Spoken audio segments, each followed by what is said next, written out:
Hi, it's Ariel with Auto City in El Cajon, San Diego's award-winning used car dealership. This is a BMW X5 xDrive 35D. This is a Volkswagen Jetta TDI. This is a Volkswagen Touareg TDI. Remember this one from last week? And what do all these cars have in common? Well, in case you haven't guessed by all the D's in their name, they're all diesels, and they're right here at Auto City.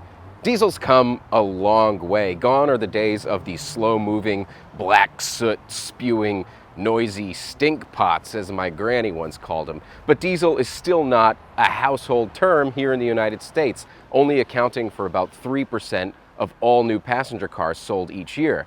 But it's time we Americans got hip to diesel. Over in Europe, they're a lot more popular, accounting for 50% of total new passenger car sales. 3% in the States, 50% in Europe. Europeans are cool.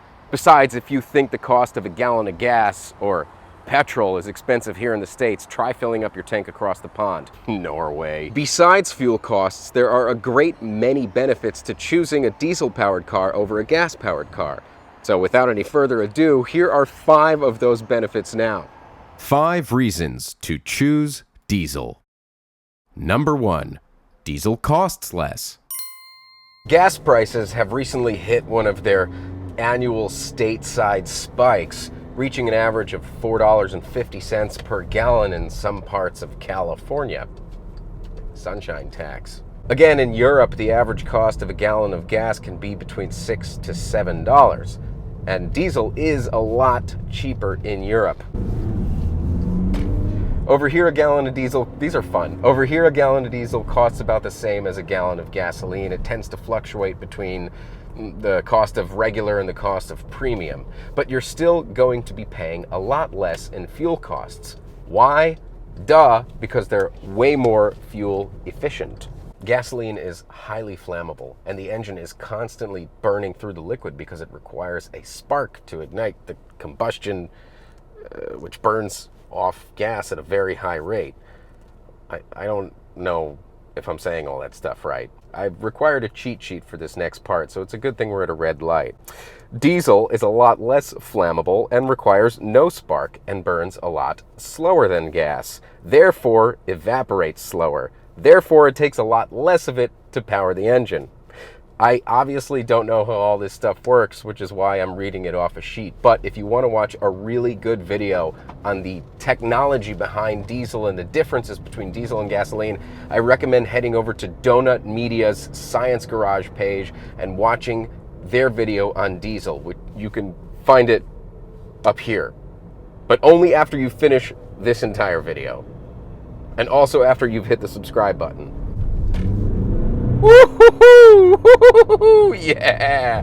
Anyway, what I do know is that diesel engines are on average 33% more efficient than gasoline engines. 33%. That Volkswagen Touareg that I filmed last week, you can watch that video by clicking up here, got an average 28 miles to the gallon highway. Now that doesn't sound like much, but it's a big mid-size SUV with a 3-liter V6. Compare that to its gas-powered sister, which gets an archaic 23 miles to the gallon highway. This Jetta TDI that I'm driving right now gets an average 45 miles to the gallon highway. That is 10 more than its gas-powered sister. And mind you, 45 miles to the gallon is just based on the national average rating. Because these cars are so torquey, you could potentially hypermile a Golf or a Jetta TDI and get as high as 60 miles to the gallon highway. There are TDI fan forums where members will brag about how much they got out of their gas tank. And a lot of them do claim that they can get 60 to 65 highway in their TDI cars. I got 60 miles to the gallon highway in that Golf TDI video that I did a few years ago, so maybe it's possible. Now, obviously not every diesel car is created equal, but typically you're going to go a lot further on a tank of diesel than you will a tank of gas. Boom. Number 2. Diesel lasts longer. Again, because of science and engineering, the components in a diesel engine wear out a lot slower than a gasoline engine, which means they're more durable and typically last a lot longer. These are rather generic numbers, but if you think about how like the average lifespan of a gasoline engine is about 200,000 miles, the average lifespan of a diesel engine is about 350,000 miles. It's totally a case-by-case basis. Any engine can last long if you take good care of it. Any engine can die if you neglect it. But typically, diesel's robust technology outlasts gasoline. To give you the best example of all time, I'm going to turn it over to Mr. Voiceover Guy. Mr. Voiceover Guy. Thank you, Mr. Lot Guy. This is a Mercedes-Benz W123 300D turbo diesel. One of the most successful Mercedes platforms and one of the best-selling cars of all time. Of the 2.7 million units sold worldwide between 1976 and 1986, more than half of all W123s were diesel or turbo diesel. And many of these sexy diesel workhorses are still on the road today, 43 years later, still running on diesel or easily converted to run on biodiesel or even vegetable oil. Are they quick? No. But thanks to their meticulous engineering and long-lasting durability, they are still being used around the world as taxicabs and even police cars, and collectible classics. There are mechanics devoted solely to keeping these on the road, but again, since they are so robust, their jobs aren't that hard. And thanks to its impressive sales numbers, parts are still readily available. These diesel cars were so well engineered, and let's face it, Mercedes hasn't really built as reliable a car since this era, but these little beauties are a testament to diesel technology, and might just be the most infamous diesel car of all time. Change my mind. Number 3, diesel holds high resale value. Add up reasons number 1 and number 2, and what do you get? Reason number 3, higher resale value. A car that costs less in fuel, that lasts longer, and has lower maintenance fees is obviously going to drive up its price tag in the used car market, therefore giving you a much higher return on your investment. Resale value. Not to mention, most diesels sold in the US are of higher trim levels and offer way more in the way of amenities, features, and luxuries than you get in their base model gas-powered brothers and sisters. Now, maybe this is done as an incentive to sell more diesel cars in the United States. Maybe not. Either way, it works. What you get is a comfy car with luxury features and satellite navigation and all the bells and whistles that your heart desires, all because you're buying a diesel. And all those luxury items and features add value to the car over time when you're ready to sell it. This Touareg TDI is one of the nicest cars I've driven at Auto City. It really does offer a lot. It's super comfy, it's super smooth and quiet, and it's got leather seats and satellite navigation and all the fancy schmancy stuff you expect from a luxury car. Buying a diesel car can be a pretty wise investment. Number 4, diesel has more power. Torque is the name of the game.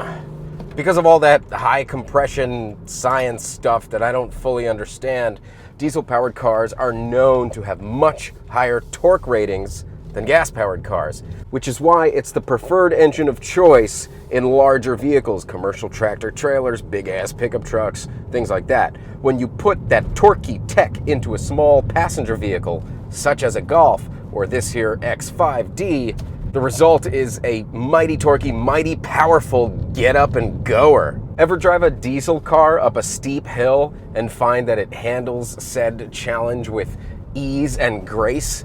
Well, you should. Ever haul a stack of bricks in your Golf TDI or help your hot new neighbor with their IKEA bounty in your X5? Well, you should. You will find the smooth, confident, torquey power of a diesel car to be not only more than most gas-powered cars, but also a lot of fun. Because torque. I keep saying that word, but I don't know what it means. This X5D is particularly fun and confident. I'm really warming up to SUVs when they have the right amount of power and pedal feel. And diesel engines have some of the best pedal feel you can possibly imagine. It's so much fun to put your foot down on the throttle of a diesel car and just go. Woo-hoo-hoo! This X5 is nice. And yes, some diesel cars don't accelerate as quick as others. Not the case with this one. This one's a pretty confident accelerator. So you have a wide torque band in this car from 0 all the way up to top speed. It's just so confident. And listen to how quiet this car is. It's a big diesel-powered SUV, and I can't hear anything. Diesel's really come a long way from the school bus sound of the Mercedes 300D. Now, I love the sound of that Mercedes 300D, but I'm sure it can get taxing after a while. And this diesel X5 is like whisper quiet. Whisper quiet. Whisper.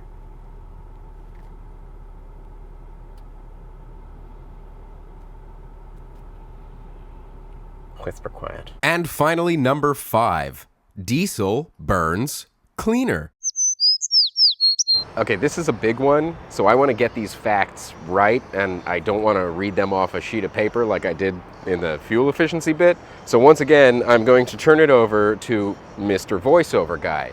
Mr. Voiceover Guy. Thank you again, Mr. Lot Guy. Remember, diesel burns a lot slower, which means you use less, which means it takes less work, less crude oil, less environmental impact to get you 20 miles down the road than you would in a gas car. That is elementary, but also because of its slow burning qualities and the hydrocarbons unique to diesel fuel, it emits much lower levels of carbon monoxide and carbon dioxide than gas does, which, as we know, is the stuff that goes high into the sky, burning holes into our precious yet depleting ozone layer. Now, is diesel exempt from polluting the air? Sadly, no. Since it burns slower, the exhaust stays lower to the Earth's surface than gas exhaust. It likes to hang around down here with us. Diesel produces higher levels of nitrogen compounds and soot, you know, the black and stinkies, which is why the smell is a lot more potent than gas and why you would see black clouds emitting from a diesel tailpipe. Diesel exhaust has been known to cause smog and acid rain, among other environmental issues. However, that's all changing now. Thanks to the new Clean Air Act and stricter regulations on diesel emissions, filtering technologies over the last 10 years have become exponentially more advanced, and they're now being developed and implemented across all diesel passenger car manufacturers, which means those nitrogen compounds, the black plumes of smoke, the soot, are all a thing of the past. Or they will be very shortly. Volkswagen did get into hot water over some little white lies about emissions on their TDI cars. And even though their clean diesel cars were not burning as clean as their clean diesel campaign claimed they were, the emissions levels on all modern diesel cars are drastically lower than they used to be, and lower than gasoline. I haven't even begun to get into biodiesel, which is basically vegetable or animal fat that you can put into your car. Yes, you can run most diesel cars on some form of natural biodiesel. There are even variations of biodiesel available at certain gas stations across the country. Or through a simple, inexpensive process, you can convert your diesel car to run solely on used cooking oil. And the exhaust, the emissions, it's no different than what comes off of your frying pan. Now, if that's not a reason to consider diesel, well then I just don't know what is. Diesel! Who knew? I did! And now so do you. If you'd like to come take a look at any of these diesel cars or any other cars we have in our award-winning lot, come see us in the El Cajon section of San Diego or check us out online at GoAutoCity.com. Thank you so much for watching, and don't forget to like, comment, and subscribe. Keep driving. Oh, and don't put diesel in your gas tank, and vice versa. Don't do it. Don't put diesel in your gas tank.